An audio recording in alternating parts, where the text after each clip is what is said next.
خلیفہ ثانی حضرت عمر فاروق رضی اللہ تعالی عنہ کے حالات زندگی اور سیرت پر پروگرام سنیے۔ فاروق اعظم، تحریر شمس العلماء علامہ شبلی نعمانی، پروڈیوسر عرفان بھٹی۔ ساسانیوں کا پائے تخت قدیم زمانے میں ازتخر تھا، لیکن نوشروان نے مدائن کو دارالسلطنت قرار دیا تھا۔ اسی وقت سے پایا تخت چلا آتا تھا اور یہ مقام سعد کی فرودگاہ یعنی قادسیہ سے 30-40 میل کے فاصلے پر تھا۔ سفرا گھوڑے اڑاتے ہوئے سیدھے مدائن پہنچے۔ راہ میں جدر سے گزر ہوتا تھا، تماشائیوں کی بھیڑ لگ جاتی تھی، یہاں تک کہ آستانہ سلطنت کے قریب پہنچ کر ٹھہرے۔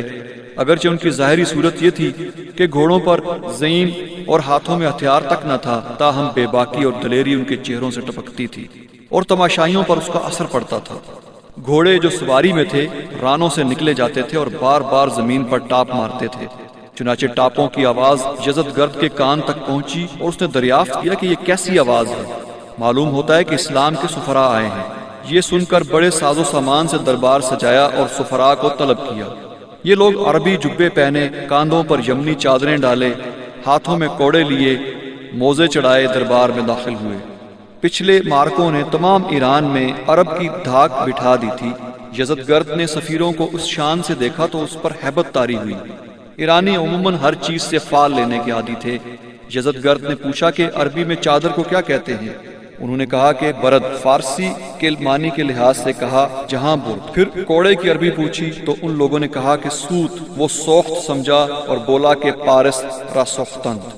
ان بدفالیوں پر سارا دربار برہم ہوا جاتا تھا، لیکن شاہی آداب کے لحاظ سے کوئی کچھ نہ کہہ سکتا تھا۔ پھر سوال کیا کہ تم اس ملک میں کیوں آئے ہو؟ نعمان بن مقرن جو سربراہ تھے جواب دینے کے لیے آگے بڑھے۔ پہلے مختصر طور پر اسلام کے حالات بیان کیے، پھر کہا کہ ہم تمام دنیا کے سامنے دو چیزیں پیش کرتے ہیں، جزیہ یا تلوار۔ یزدگرد نے کہا کہ تم کو یاد نہیں کہ تمام دنیا میں تم سے زیادہ ذلیل اور بدبخت کوئی قوم نہ تھی؟ تم جب کبھی ہم سے سرکشی کرتے تھے تو سرحد کے زمینداروں کو حکم بھیج دیا جاتا تھا اور وہ تمہارا سارا کسبل نکال دیتے تھے۔ اس پر سب نے سکوت کیا، لیکن مغیرہ بن زرارہ ضبط نہ کر سکے اور اٹھ کر اپنے رفیقوں کی طرف اشارہ کر کے کہا کہ یہ لوگ روسائے عرب ہیں، حلم و وقار کی وجہ سے یاوہ گوئی نہیں کر سکتے۔ انہوں نے جو کچھ کہا یہی زیبا تھا، لیکن کہنے کے قابل باتیں رہ گئیں، ان کو میں بیان کرتا ہوں۔ یہ سچ ہے کہ ہم بدبخت اور گمراہ تھے، آپس میں کٹتے مرتے تھے، اپنی لڑکیوں کو زندہ گاڑ دیتے تھے، لیکن خدائے تعالیٰ نے ہم پر ایک پیغمبر بھیجا جو حسب و نسب میں ہم سے ممتاز تھا، اور اول ہم نے اس کی مخالفت بھی کی۔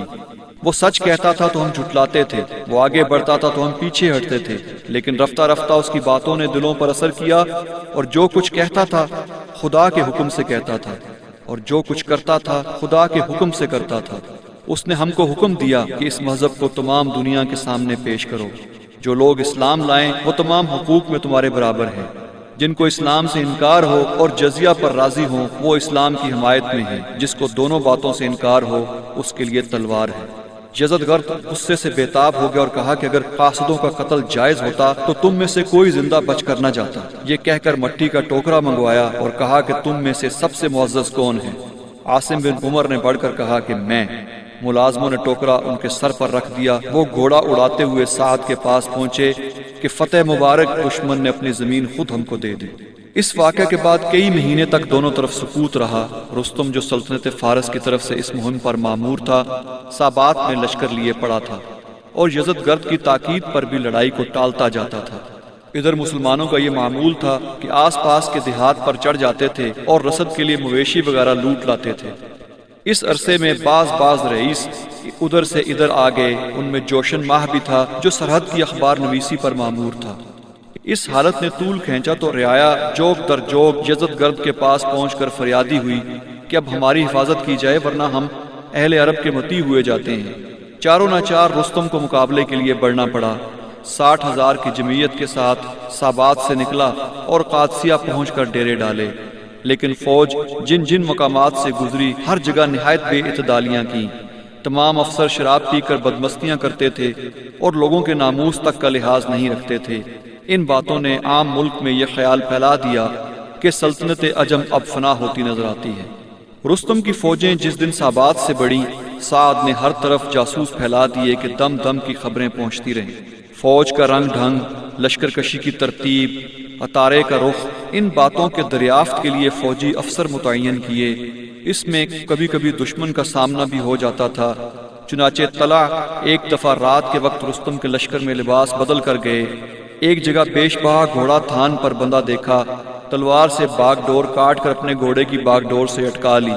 اس عرصہ میں لوگ جاگ اٹھے اور ان کا تعاقب کیا۔ گھوڑے کا سوار ایک مشہور افسر تھا اور 1000 سوار کے برابر مانا جاتا تھا۔ اس نے قریب پہنچ کر برچھی کا وار کیا، انہوں نے خالی کر دیا۔ وہ زمین پر گرا، انہوں نے جھک کر برچھی ماری کے سینے کے پار ہو گئی۔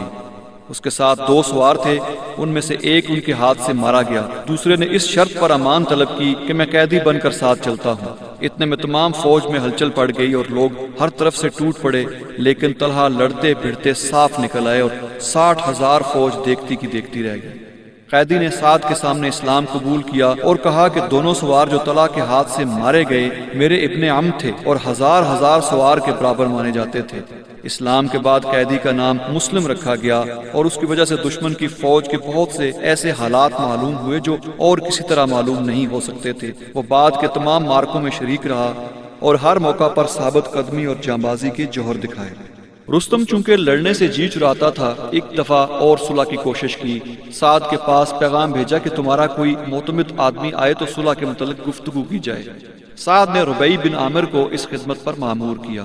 وہ عجیب و غریب حیت سے چلے، ارگ گیر کی زرہ بنائی اور اسی کا ایک ٹکڑا سر سے لپیٹ لیا، کمر میں رسی کا پٹکا باندھا اور تلوار کے میان پر چیتھڑے لپیٹ لیے۔ اس حیت قضائی سے گھوڑے پر سوار ہو کر نکلے۔ ادھر ایرانیوں نے بڑے ساز و سامان سے دربار سجایا، دیبا کا فرش، زریں گاؤں تکیے، حریر کے پردے، صدر میں مرصع تخت۔ ربیع فرش کے قریب آ کر گھوڑے سے اترے اور باغ ڈور کو گاؤں تکیے سے اٹکا دیا۔ درباری بے پرواہی کی ادا سے اگرچہ کچھ نہ بولے، تاہم دستور کے موافق ہتھیار رکھوا لینا چاہا۔ انہوں نے کہا کہ میں بلایا ہوا آیا ہوں، تم کو اس طرح میرا آنا منظور نہیں تو میں الٹا پھر جاتا ہوں۔ درباریوں نے رستم سے عرض کی، اس نے اجازت دی۔ یہ نہایت بے پرواہی کی ادا سے آہستہ آہستہ تخت کی طرف بڑھے، لیکن برچھی جس سے عصا کا کام لیا تھا اس کی انی کو اس طرح فرش میں چبوتے جاتے تھے کہ پرتکلف فرش اور قالین جو بچھے ہوئے تھے جا بجا سے کٹ پھٹ کر بیکار ہو گئے۔ تخت کے قریب پہنچ کر زمین پر نیزہ مارا جو فرش کو آر پار کر کے زمین میں گڑ گیا۔ رستم نے پوچھا کہ اس ملک میں کیوں آئے ہو؟ انہوں نے کہا اس لیے کہ مخلوق کے بجائے خالق کی عبادت کی جائے۔ رستم نے کہا کہ میں ارکان سلطنت سے مشورہ کر کے جواب دوں گا۔ درباری بار بار ربیع کے پاس آ کر ان کے ہتھیار دیکھتے تھے اور کہتے تھے کہ اسی سامان پر ایران کی فتح کا ارادہ ہے، لیکن جب ربیع نے تلوار میان سے نکالی تو آنکھوں میں بجلی سی کوند گئی، اور جب اس کے کاٹ کی آزمائش کے لیے ڈھالیں پیش کی گئیں تو ربیع نے ان کے ٹکڑے اڑا دیے۔ ربیع اسی وقت چلے آئے، لیکن نامہ و پیام کا سلسلہ جاری رہا۔ اخیر سفارت میں مغیرہ گئے۔ اس دن ایرانیوں نے بڑے ٹھاٹ سے دربار جمایا۔ جس قدر ندیم اور افسر تھے تاج پہن کر کرسیوں پر بیٹھے، خیمے میں دیبا و سنجاب کا فرش بچھایا گیا اور خدام اور منصبدار قرینے سے دو رویا کھڑے تھے۔ مغیرہ گھوڑے سے اتر کر سیدھے صدر کی طرف بڑھے اور رستم سے زانوں سے زانے ملا کر بیٹھ گئے۔ اس گستاخی پر تمام دربار برہم ہو گیا، یہاں تک کہ چوبداروں نے بازو پکڑ کر ان کو تخت سے اتار دیا۔ مغیرہ نے افسران دربار کی طرف خطاب کر کے کہا، میں خود نہیں آیا بلکہ تم نے بلایا تھا، اسی لیے مہمان کے ساتھ یہ سلوک زیبا نہیں۔ تمہاری طرح ہم لوگوں میں یہ دستور نہیں کہ ایک شخص خدا بن بیٹھے اور تمام لوگ اس کے آگے بندے ہو کر گردن جھکائیں۔ مترجم جس کا نام عبود تھا، ہیرا کا باشندہ تھا۔ اس تقریر کا ترجمہ کیا تو سارا دربار متاثر ہوا اور بعض بول اٹھے کہ ہماری غلطی تھی جو ایسی قوم کو ذلیل سمجھتے تھے۔ رستم بھی شرمندہ ہوا اور ندامت مٹانے کو کہا کہ یہ نوکروں کی غلطی تھی، میرا ایما یا حکم نہ تھا۔ پھر بے تکلفی کے طور پر مغیرہ نے ترکش سے تیر نکالے اور ہاتھ میں لے کر کہا کہ ان تکلوں سے کیا ہوگا؟ مغیرہ نے کہا کہ آگ کی لو وہ چھوٹی ہے پھر بھی آگ ہے۔ رستم نے ان کی تلوار کا نیام دیکھ کر کہا کہ کس قدر بوسیدہ ہے؟ انہوں نے کہا کہ ہاں، لیکن تلوار پر باڑ ابھی رکھی گئی ہے۔ اس نوک جھونک کے بعد معاملے کی بات شروع ہوئی۔ رستم نے سلطنت کی شان و شوکت کا ذکر کر کے اظہار احسان کے طور پر کہا کہ اب بھی واپس چلے جاؤ تو ہم کو کچھ ملال نہیں بلکہ کچھ انعام دلا دیا جائے گا۔ مغیرہ نے تلوار کے قبضے پر ہاتھ رکھ کر کہا کہ اگر اسلام و جزیہ منظور نہیں تو اس سے فیصلہ ہوگا۔ رستم غصے سے بھڑک اٹھا اور کہا کہ آفتاب کی قسم، کل تمام عرب کو برباد کر دوں گا۔ مغیرہ اٹھ کر چلے آئے اور صلح و آشتی کی تمام امیدوں کا خاتمہ ہو گیا۔ علامہ شبلی نعمانی کی معرکۃ الآراء تصنیف الفاروق پر مبنی پروگرام آپ سن رہے تھے فاروق اعظم۔ ریکارڈنگ انجینئر واجد محمود، آواز تحقیق و پروڈیوسر عرفان بھٹی، پیشکش رفا انسٹیٹیوٹ آف میڈیا سائنسز۔